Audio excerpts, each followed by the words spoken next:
अरे काय डोकं फिरलं काय तुझं? वेगळं झालोय म्हणजे काय भांडून वेगळं झालोय काय आपण?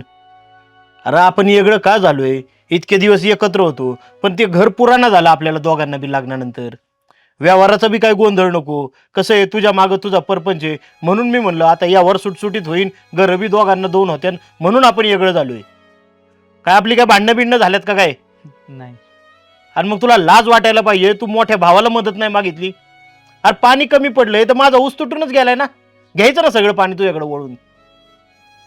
नाही मी बोलणारच होतो. जरा मनात शंका आलती म्हणून नाही आलो. अरे शंका आली तरी कशी? आणि बोलणार कवा? ऊस पार जळून गेल्यावर. हे बघ, आपण व्यवहाराने जरी वेगळं असलो तरी भाऊ भाऊ मानाने एक आहे. आणि आपण कधीच वेगळं होणार नाही बघ. नाही. आडे अडचणीच्या काळात एकमेकांच्या मदतीला धावून जायचं. भाऊ शेवटी भावाच्या मदतीला येतो काय?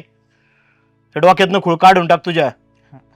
हा, तरी मला वाटलंच होतं तू घरी यायचं कमी झालं एवढ्यात. चल पहिलं ते पाणी जोडून घे चल.